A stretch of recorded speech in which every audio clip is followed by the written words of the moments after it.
कहानी की शुरुआत हमें अमेरिका और रूस के बीच चल रही कोल्ड वॉर के दौर में ले जाती है। इस तनाव भरे समय में रूस के अंदर पैट्रियट नाम की एक सीक्रेट ऑर्गेनाइजेशन काम कर रही होती है। ये ऑर्गेनाइजेशन इंसानों और जानवरों पर खतरनाक एक्सपेरिमेंट कर रही होती है ताकि ऐसे सुपर सोल्जर्स बनाए जा सकें जो अपने देश की हर हाल में रक्षा कर सकें। इन एक्सपेरिमेंट्स के दौरान कई प्रोजेक्ट्स पूरी तरह फेल हो जाते हैं और कई जिंदगियां बर्बाद हो जाती हैं। लेकिन इन्हीं नाकामियों के बीच कुछ एक्सपेरिमेंट कामयाब भी होते हैं। कुछ लोग असाधारण ताकत हासिल कर लेते हैं और सुपर हीरो बन जाते हैं। सब कुछ आगे बढ़ ही रहा होता है कि तभी एक भयानक और रहस्यमयी ब्लास्ट होता है जो पूरी लैब को तबाह कर देता है। इस धमाके में सारे सुपर हीरो प्रोजेक्ट्स खत्म हो जाते हैं और वहां मौजूद साइंटिस्ट्स का भी कोई सुराग नहीं मिलता। वहीं दूसरी ओर अब हम देखते हैं कि रूस अपने AI रोबोट्स की टेस्टिंग कर रहा होता है। इस टेस्टिंग एरिया में आर्मी के टैंक्स और हेलीकॉप्टर्स भी मौजूद होते हैं। सब कुछ सामान्य चल रहा होता है कि अचानक AI रोबोट्स अपने ही टैंक्स और हेलीकॉप्टर्स पर हमला कर देते हैं। भारी तबाही मच जाती है। आर्मी उन्हें रोकने की पूरी कोशिश करती है लेकिन नाकाम रहती है। AI रोबोट्स वहां मौजूद सभी आर्मी व्हीकल्स को नष्ट कर देते हैं और टेस्टिंग करा रहे आर्मी ऑफिसर्स और टेक्नीशियंस को भी मार देते हैं। इस घटना के बाद हम डॉक्टर एवलगस को देखते हैं जो पहले पैट्रियट ऑर्गेनाइजेशन के एक साइंटिस्ट थे। अब उन्होंने खुद पर एक्सपेरिमेंट करके अपने आप को एक साइबॉर्ग में बदल लिया है। उनकी सबसे खतरनाक ताकत यह है कि वह मशीनों को अपने दिमाग से कंट्रोल कर सकते हैं। इन्हीं शक्तियों का इस्तेमाल करके डॉक्टर एवलगस इन AI रोबोट्स को कंट्रोल करता है और यह पूरा हमला करवाता है। इसके बाद डॉक्टर एवलगस सभी AI रोबोट्स को अपने साथ लेकर वहां से चला जाता है। इसके बाद हमें मिनिस्ट्री ऑफ डिफेंस में मेजर जनरल निकोलाई को दिखाया जाता है जिन्होंने इस पूरे हादसे से जुड़ी जानकारी को लेकर एक इमरजेंसी मीटिंग बुलाई होती है। मीटिंग के दौरान मेजर निकोलाई बताते हैं कि सन 1940 में डॉक्टर एवलगस पैट्रियट ऑर्गेनाइजेशन के टेक्निकल डिपार्टमेंट के हेड हुआ करते थे। उस समय एवलगस मॉडल 1 नाम के एक प्रोजेक्ट पर काम कर रहे थे जिसके जरिए एक खास रिमोट की मदद से किसी भी इलेक्ट्रिक मशीन को कंट्रोल किया जा सकता था। लेकिन यह एक्सपेरिमेंट पूरी तरह फेल हो जाता है जिस वजह से पैट्रियट ऑर्गेनाइजेशन उनके प्रोजेक्ट को बंद कर देती है। यही बात डॉक्टर एवलगस के अंदर नफरत की वजह बन जाती है। धीरे धीरे वह पैट्रियट के हेड प्रोफेसर विक्टर से जलने लगते हैं क्योंकि विक्टर इंसानों को सुपर हीरो बनाने वाले प्रोजेक्ट पर काम कर रहे थे और उन्हें लगातार सफलता मिल रही थी। इसी जलन और गुस्से में डॉक्टर एवलगस अपने एक्सपेरिमेंट को पूरा करने के लिए विक्टर की रिसर्च चुराने का फैसला करता है। इस दौरान कई लोग मारे जाते हैं और आखिरकार इस अपराध की वजह से डॉक्टर एवलगस को जेल भेज दिया जाता है। लेकिन जेल भी उसे ज्यादा समय तक नहीं रोक पाती। कुछ समय बाद वह किसी तरह जेल से भाग निकलता है और जाकर अपनी पुरानी लैब में छुप जाता है। जब मिलिट्री को इसकी खबर मिलती है तो वह डॉक्टर एवलगस को पकड़ने के लिए उसकी लैब पर रेड करने जाती है। मगर एवलगस को पहले से ही अंदाजा होता है कि मिलिट्री वहां जरूर पहुंचेगी, इसलिए वह लैब में पहले ही एक बम प्लांट कर देता है। जैसे ही मिलिट्री लैब में दाखिल होती है जोरदार धमाका होता है। पूरा इलाका तबाह हो जाता है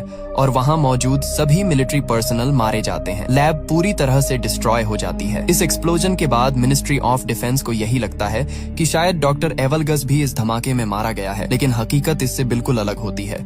डॉक्टर एवलगस किसी तरह जिंदा बच जाता है। इतना ही नहीं, इस धमाके से निकले खतरनाक केमिकल्स उसके शरीर को पूरी तरह बदल देते हैं। इसी के बाद डॉक्टर एवलगस खुद पर आखिरी और सबसे खतरनाक एक्सपेरिमेंट करता है और खुद को एक साइबॉर्ग में बदल लेता है। अब मिनिस्ट्री ऑफ डिफेंस एक बड़ा फैसला लेती है। वे उन सुपर हीरोज को ढूंढने का निर्णय लेते हैं जो पहले डॉक्टर एवलगस के एक्सपेरिमेंट्स से बनाए गए थे ताकि उन्हीं की मदद से डॉक्टर एवलगस को रोका जा सके। वहीं दूसरी ओर हम डॉक्टर एवलगस को देखते हैं जो अलग अलग जगहों से मिलिट्री व्हीकल्स और इक्विपमेंट्स चुरा रहा होता है। इसी बीच मीटिंग खत्म होने के बाद ministry of defence secret organisation Patriot को दोबारा से एक्टिव करने का फैसला लेती है। इस बार पैट्रियट की कमान मेजर एलिना लेरिना को सौंपी जाती है।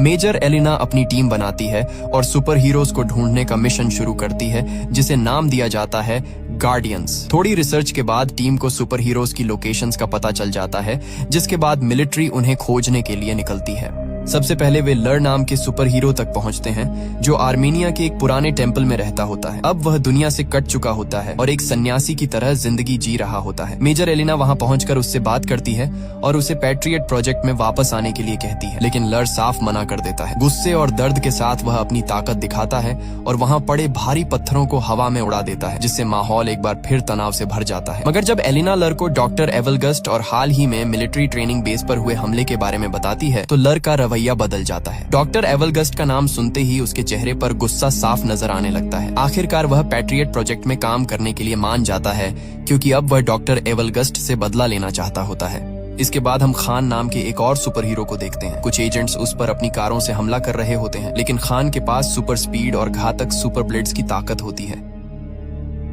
वह पलक झपकते ही उन कारों के बीच पहुंच जाता है और अपनी ब्लेड्स से कारों को बीच से काट देता है। कुछ ही पलों में सभी एजेंट्स मारे जाते हैं। इसके बाद खान सामने खड़े लर को देखता है। लर उसे डॉक्टर एवलगस्ट से बदला लेने के लिए अपने साथ चलने को कहता है। खान एक पल सोचता है और फिर बिना कुछ कहे उसके साथ जाने के लिए तैयार हो जाता है। दूसरी ओर कहानी हमें साइबेरिया ले जाती है, जहां मिलिट्री तीसरे सुपर हीरो को ढूंढने पहुंची होती है। यह सुपर हीरो आर्सस होता है, जो एक अबैंडन्ड केबिन में रह रहा होता है। जैसे ही आर्सस मिलिट्री को देखता है, वह अपने बीस्ट फॉर्म में बदल जाता है। उसका रूप एक खतरनाक जानवर जैसा हो जाता है। आर्सस मिलिट्री पर हमला कर देता है और उन्हें मारना शुरू कर देता है। इसी दौरान उसकी नजर खान और लर पर पड़ती है। जब उसे पता चलता है कि वे दोनों डॉक्टर एवलगस्ट से बदला लेना चाहते हैं, तो आर्सस भी उनके साथ जाने के लिए मान जाता है। अब कहानी आगे बढ़ती है और हमें मॉस्को में एक सर्कस शो दिखाया जाता है। यहाँ जिनिया नाम की एक लड़की अपनी परफॉर्मेंस कर रही होती है। वह एक बड़े पुल में छलांग लगाती है और पानी में कूदते ही गायब हो जाती है। दरअसल जिनिया के पास पानी में गायब होने की सुपर पावर्स होती हैं। शो खत्म होने के बाद जिनिया अपने ड्रेसिंग रूम में होती है। तभी अचानक वहाँ खान आ जाता है। खान को देखते ही जिनिया चौंक जाती है और उस पर हमला कर देती है। खान अपनी सुपर स्पीड का इस्तेमाल करके उससे दूर जाकर खड़ा हो जाता है और उसे समझाने की कोशिश करता है कि वे दोस्त हैं, लेकिन जिनिया उसकी बात नहीं सुनती और दोबारा उस पर हमला कर देती है। तभी वहाँ लर आ जाता है। जिनिया उससे भी फाइट करने लगती है, लेकिन लर उसे हरा देता है। इसके बाद वहाँ आर्सस आता है। वह जिनिया को बताता है कि सुपर पावर्स की वजह से हम सभी अब तक जवान हैं। 40 साल बीत चुके हैं, लेकिन आज भी हमारी उम्र वही की वही है। आर्सस यह भी कहता है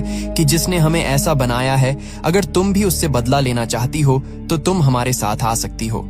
इसके बाद सभी लोग हेडक्वार्टर पहुंच जाते हैं। वहां जिनिया उन्हें बताती है कि उसे सिर्फ सन 1978 तक की ही मेमोरी याद है। उसके बाद का सब कुछ उसके दिमाग से मिट चुका है। वह बताती है कि डॉक्टर्स ने उसे शिवास्तुपुल के पास पाया था, लेकिन कोई भी उसकी पहचान नहीं कर सका। उसके हाथ में पहनी एक रिंग से ही उसका नाम पता चला था। डॉक्टर्स ने उससे कहा था कि वक्त के साथ उसकी याददाश्त वापस आ सकती है, लेकिन अब तक ऐसा नहीं हुआ है। जिनिया यह भी बताती है कि उसकी उम्र न बढ़ने की वजह से उसे जिंदगी में कई मुश्किलों का सामना करना पड़ा है। उसे बार बार अपनी लोकेशन बदलनी पड़ी ताकि लोग उस पर शक न करें और वह लोगों की नजरों से दूर रह सके। इसके बाद जिनिया अपनी पावर्स के बारे में बताती है। वह पानी में गायब हो सकती है और हालात के हिसाब से अपने शरीर का टेम्परेचर भी बदल सकती है। उनकी बातचीत अभी चल ही रही होती है कि तभी एलेना की टीम का एक मेंबर वहां आता है और बताता है कि उन्होंने डॉक्टर एवगस्ट की लोकेशन ट्रेस कर ली है। डॉक्टर एवगस्ट एक जंक यार्ड में मौजूद है, जिसे वह अपने कमांड सेंटर की तरह इस्तेमाल कर रहा है। ये खबर सुनते ही सभी सुपर हीरो जंक यार्ड पहुंच जाते हैं। वहां तेज बारिश शुरू हो जाती है। बारिश का फायदा उठाकर जिनिया पानी में गायब हो जाती है और बिना डरे आगे बढ़ने लगती है। वहीं बाकी चारों अलग अलग दिशाओं में बंटकर डॉक्टर एवगस्ट को ढूंढने लगते हैं। इसी बीच अचानक हेडक्वार्टर से उनका सिग्नल टूट जाता है। उधर डॉक्टर एवगस्ट के गार्ड्स जिनिया को देख लेते हैं, क्योंकि एवगस्ट ने अपने गार्ड्स को एक्स्ट्रा विजन दे रखा होता है। वे जिनिया के बॉडी टेम्परेचर से उसकी लोकेशन पकड़ लेते हैं और सुपर वेपन से वहीं उसे फ्रीज कर देते हैं। दूसरी ओर खान और आर्सस अपनी सुपर पावर्स का इस्तेमाल करते हुए गार्ड्स पर टूट पड़ते हैं और एक एक करके उन्हें मारने लगते हैं। लेकिन जैसे ही खान कुछ पल के लिए रुकता है, एक सिपाही मौके का फायदा उठाकर उस पर इंजेक्शन शूट कर देता है। इंजेक्शन लगते ही खान बेहोश हो जाता है। वहीं आर्सस को भी डॉक्टर एवगस्ट के गार्ड्स चालाकी से फंसाकर पकड़ लेते हैं। दूसरी तरफ लर अपने शरीर को पत्थरों से कवर कर लेता है। वह अपने दोनों हाथ एक साथ जमीन पर मारता है, जिससे वहां हल्का सा भूकंप आ जाता है। इसके बाद वह कई सिपाहियों को मार देता है। तभी डॉक्टर एवगस्ट खुद वहां आ जाता है। लर उस पर पत्थरों से हमला करता है और दोनों के बीच जबरदस्त फाइट शुरू हो जाती है। लेकिन डॉक्टर एवगस्ट पर लर के हमलों का कोई असर नहीं होता। एवगस्ट लर को बुरी तरह पीटता है और उसे घुटनों पर लाकर उसकी कमर तोड़ देता है। लर गंभीर रूप से घायल हो जाता है। इसके बाद डॉक्टर एवगस्ट सभी को एक मैग्नेटिक शील्ड वाले चेंबर में बंद कर देता है। वहाँ वह उनसे कहता है कि उसे पहले से पता था कि वे सब यहाँ आएंगे, इसलिए उसने अपने गार्ड्स को उनसे लड़ने के लिए सुपर वेपन्स से लैस कर दिया था। इसके बाद वह उन सभी को अपने साथ जुड़ने का ऑफर देता है, लेकिन आर्सस साफ मना कर देता है। अब डॉक्टर एवगस्ट अपने कंट्रोल में लिए हुए चोरी किए गए टैंक्स और मिलिट्री व्हीकल्स को एक्टिव करता है और शहर पर हमला कर देता है, जिसमें बड़ी संख्या में लोगों की जान चली जाती है। इसके बाद हमें न्यूज दिखाई जाती है जिसमें बताया जाता है कि मिलिट्री टैंक्स चोरी हो चुके हैं और एक अनजान दुश्मन अपनी आर्मी के साथ मॉस्को की तरफ बढ़ रहा है। हालात लगातार बिगड़ते जा रहे होते हैं। इसी बीच हम डॉक्टर एवगस्ट और मेजर जनरल निकोलाई को एक साथ देखते हैं। यहीं पर यह बड़ा खुलासा होता है कि मेजर निकोलाई ने ही डॉक्टर एवगस्ट के साथ एक सीक्रेट डील की थी। डील ये थी कि अगर मेजर निकोलाई सारे सुपर हीरोज को एवगस्ट के हवाले कर देगा तो एवगस्ट किसी भी चीज को अपने कंट्रोल में नहीं लेगा। लेकिन डॉक्टर एवगस्ट मेजर निकोलाई की बात नहीं मानता। वह अपनी असली मंशा दिखाते हुए मेजर निकोलाई को बेरहमी से मार देता है। असल में डॉक्टर एवगस्ट का मकसद सिर्फ बदला नहीं बल्कि पूरी दुनिया को अपने कंट्रोल में लेना होता है। इसके लिए वह एक विशाल टावर को उखाड़कर हेलीकॉप्टर्स की मदद से फेडरेशन टावर के पास ले जाता है। उसका प्लान दोनों टावर्स को आपस में जोड़कर रशियन सैटेलाइट को सिग्नल भेजना होता है। जैसे ही यह सिस्टम एक्टिव होगा, सारी सैटेलाइट्स उसके कंट्रोल में आ जाएंगी और फिर दुनिया की कोई भी मशीन उससे बच नहीं पाएगी। इसी दौरान मेजर एलेना कमांड सेंटर से लर को हेडक्वार्टर ले आती है। जब लर को होश आता है तो वह मेजर एलेना को बताता है कि बेहोशी की हालत में उसने अपनी बेटी को देखा था। उसने अपनी बेटी को बूढ़ा होते और अपनी आंखों के सामने मरते हुए देखा। सुपर पावर्स की वजह से उसकी उम्र नहीं बढ़ी, लेकिन उसकी बेटी वक्त के साथ बूढ़ी होती चली गई। यह याद उसे अंदर से तोड़ चुकी होती है। कुछ ही देर बाद प्रोफेसर विक्टर मेजर एलेना से मिलने आते हैं। वह बताते हैं कि वह कई सालों से छुप कर रह रहे थे, लेकिन जब उन्होंने न्यूज में एवगस्ट को देखा तो उन्हें वापस आना पड़ा। विक्टर कहता है कि एवगस्ट को हराने के लिए उनकी मदद बेहद जरूरी है। वह तुरंत लर का इलाज शुरू कर देता है और मेजर एलिना को एवगस्ट की लैब के बारे में जरूरी जानकारी देता है।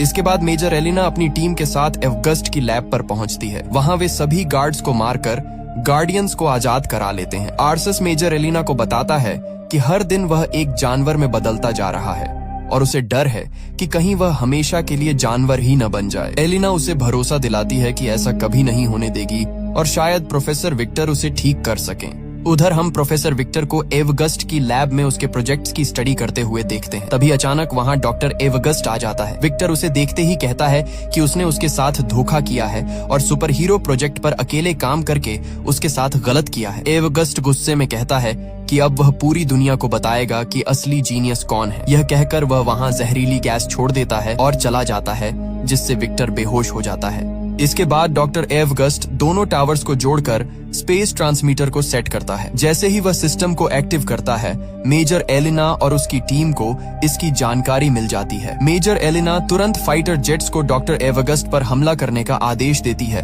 लेकिन डॉक्टर एवगस्ट अपनी रोबोट आर्मी की मदद से सभी फाइटर जेट्स को तबाह कर देता है। दूसरी ओर हम एक ऊंची बिल्डिंग पर खान और एलिना को खड़े हुए देखते हैं। खान एलिना को बताता है कि एक फाइट के दौरान अपने भाई को हराने की कोशिश में वह अपनी सुपर पावर्स पर काबू नहीं रख पाया और गलती से अपने ही भाई को मार बैठा। यह बात आज भी उसे अंदर से खाई जा रही होती है। इसके बाद एलिना हेडक्वार्टर में सभी को बताती है कि उसने उन सभी के लिए खास सुपर सूट्स और वेपन्स तैयार किए हैं जो उनकी सुपर पावर्स को और भी ज्यादा बढ़ा देंगे। वह सबसे पहले आर्सस को एक ऑटोमेटिक कैनन देती है जो उसके नर्वस सिस्टम से कनेक्ट होगी और जहां भी आर्सस फोकस करेगा वहीं पर फायर करेगी। जिनिया को एक ऐसा सूट दिया जाता है जिससे वह कभी भी गायब हो सकती है। अब उसे गायब होने के लिए पानी की जरूरत नहीं होगी और वह जिस चीज को छुएगी वह चीज भी उसके साथ गायब हो जाएगी। वहीं लर के सूट में खास स्टोन्स लगे होते हैं जिनकी मदद से वह अपनी पावर्स का इस्तेमाल करते हुए कहीं भी पत्थरों का चाबुक बना सकता है। इसके बाद हमें खान का सूट दिखाया जाता है जिसमें पहले से कहीं ज्यादा शार्प और खतरनाक 2 ब्लेड्स लगे होते हैं। खान का यह सूट इस तरह डिजाइन किया गया होता है कि उस पर गोलियों और इंजेक्शंस का कोई असर नहीं पड़ता। इसके बाद सभी अपने अपने नए सूट्स और वेपन्स के साथ ट्रेनिंग शुरू करते हैं। लगातार कड़ी ट्रेनिंग और मेहनत के बाद वे सभी अपने सूट्स और हथियारों को पूरी तरह कंट्रोल करना सीख जाते हैं। वहीं दूसरी ओर डॉक्टर एवगस्ट रशियन सैटेलाइट को सिग्नल भेजने के लिए दोनों टावर्स को चार्ज कर रहा होता है। उसका प्लान साफ होता है। जैसे ही स्पेस ट्रांसमीटर एक्टिव होगा, सैटेलाइट को सिग्नल भेज दिया जाएगा। इन सब को रोकने के लिए गार्डियंस के पास अब सिर्फ 1 घंटे का समय बचा होता है। मेजर एलिना दोनों टावर्स के चारों तरफ बनी शील्ड को बंद करने के लिए एक प्लान तैयार करती है। प्लान के मुताबिक शील्ड बंद होते ही सभी को तुरंत वहां से निकलना होगा, क्योंकि इसके बाद मिलिट्री मिसाइल्स की मदद से दोनों टावर्स को तबाह कर दिया जाएगा।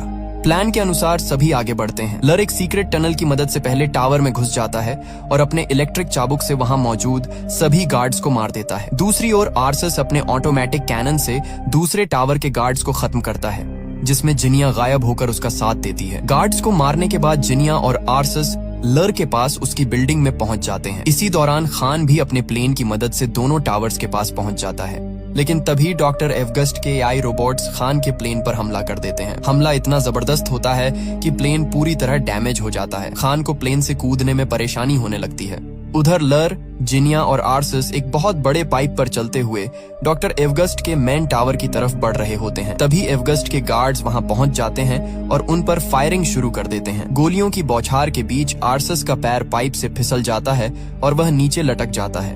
उसी वक्त लर अपने इलेक्ट्रिक चाबुक की मदद से एक शील्ड बना लेता है और ठीक उसी समय खान प्लेन से छलांग लगाकर उन गार्ड्स के नीचे लगे पाइप को काट देता है। पाइप टूटते ही सारे गार्ड्स नीचे गिर जाते हैं और वहीं मारे जाते हैं। उधर लैब में एलेना को प्रोफेसर विक्टर बहुत ही बुरे हाल में मिलते हैं। कमजोर आवाज में विक्टर उसे बताते हैं कि अगर सभी सुपर हीरो अपनी पावर्स को एक साथ मिला लें तो वे एक बेहद शक्तिशाली एनर्जी पैदा कर सकते हैं। वही एनर्जी डॉक्टर एवगस्ट को हराने का एकमात्र तरीका है। दूसरी तरफ गार्डियंस लगातार गार्ड्स को मारते हुए एनर्जी जनरेटर तक पहुंच जाते हैं। वहां जिनिया अपने शरीर का टेम्परेचर बढ़ाकर जनरेटर को पकड़ लेती है। यह उसके लिए बेहद दर्दनाक होता है, लेकिन फिर भी वह हिम्मत नहीं हारती। जिनिया जनरेटर में शॉर्ट सर्किट कर देती है, जिससे वह बंद हो जाता है। ऐसा करते ही वह बेहोश होकर गिरने वाली होती है, लेकिन आर्सस उसे संभाल लेता है। जनरेटर बंद होते ही उस टावर की शील्ड हट जाती है। यह देखकर एलेना और उसकी टीम खुश हो जाती है। वे तुरंत उस टावर पर मिसाइल अटैक का आदेश देना चाहते हैं, लेकिन एलेना उनसे गार्डियंस के बाहर निकलने तक थोड़ा समय मांगती है। इसी दौरान गार्डियंस सीधे डॉक्टर एवगस्ट से लड़ने चले जाते हैं। आर्सस उस पर अपने कैनन से फायर करने ही वाला होता है, लेकिन एवगस्ट उसकी मशीन को कंट्रोल करके बंद कर देता है। इसके बाद लर अपने इलेक्ट्रिक चाबुक से हमला करता है, मगर एवगस्ट उसका चाबुक पकड़कर उसे दूर फेंक देता है। खान भी उस पर अटैक करता है, लेकिन एवगस्ट उसे भी हवा में उछालकर दूर गिरा देता है। तभी जिनिया अपनी पावर से लर को गायब कर देती है। लर अचानक सामने आकर अपने इलेक्ट्रिक चाबुक से एवगस्ट को पकड़ लेता है। खान दोबारा हमला करने की कोशिश करता है, लेकिन एवगस्ट अपनी एनर्जी से चाबुक को तोड़ देता है और सभी को एक साथ दूर फेंक देता है। आर्सस अपने बीस्ट मोड में आकर एवगस्ट पर हमला करता है, लेकिन अब एवगस्ट इतना पावरफुल हो चुका होता है कि वह एक ही मुक्के में आर्सस को नीचे गिरा देता है। इसी बीच खान की नजर ऊपर उड़ रहे एक प्लेन पर पड़ती है। वह अपने दोनों ब्लेड्स को रस्सी से जोड़कर प्लेन पर फेंकता है और उसी के सहारे उड़ते हुए आगे बढ़ने लगता है। तभी मिलिट्री दोनों टावर्स पर मिसाइल लॉन्च कर देती है, लेकिन टावर्स तक पहुंचने से पहले ही एवगस्ट उन्हें कंट्रोल करके आसमान में ही नष्ट कर देता है। इसके बाद एवगस्ट उस प्लेन को भी अपने कंट्रोल में ले लेता है और उसे नीचे गिराने ही वाला होता है। तभी खान रस्सी काट देता है और सभी नीचे नदी में गिर जाते हैं। वहाँ मेजर एलेना उन्हें वही बात बताती है जो विक्टर ने कही थी। अगर वे सभी अपनी पावर्स को एक साथ मिला लें तो वे इतनी ज्यादा एनर्जी बना सकते हैं जो डॉक्टर एवगस्ट को हरा सकती है। गार्डियंस ऐसा ही करते हैं और अपनी सारी पावर्स लर को ट्रांसफर कर देते हैं। लर के अंदर इतनी जबरदस्त एनर्जी जमा हो जाती है कि जब वह उसे टावर्स की तरफ छोड़ता है तो वहाँ एक भयानक ब्लास्ट होता है। दोनों टावर्स पूरी तरह तबाह हो जाते हैं और डॉक्टर एवगस्ट भी मारा जाता है। इसके बाद न्यूज में दिखाया जाता है कि मॉस्को को मिलिट्री ने एक अनजान दुश्मन से बचा लिया है। असल में गार्डियंस की पहचान अभी तक पब्लिक नहीं की गई होती है। सब कुछ खत्म होने के बाद एलिना सभी गार्डियंस को धन्यवाद कहती है। इसी हादसे के बाद जिनिया की याददाश्त भी वापस आ जाती है। अब सभी वहाँ से जाने लगते हैं, लेकिन तभी मेजर एलिना उन्हें बताती है कि बाकी के गार्डियंस भी मिल गए हैं और इसी के साथ ये फिल्म यहीं पर खत्म हो जाती है। हम उम्मीद करते हैं कि आपको यह सुपर हीरो फैंटेसी मूवी पसंद आई होगी। बाकी अगर आप ऐसी और मूवीज देखना चाहते हैं तो कमेंट बॉक्स में उनके नाम जरूर सजेस्ट करें। हम कोशिश करेंगे कि उनमें से बेस्ट मूवीज को चुनकर जल्दी वीडियो बनाएं। फिलहाल आज के वीडियो में बस इतना ही, लेकिन हम फिर जरूर मिलेंगे एक नई और इंटरेस्टिंग कहानी के साथ। तब तक के लिए धन्यवाद।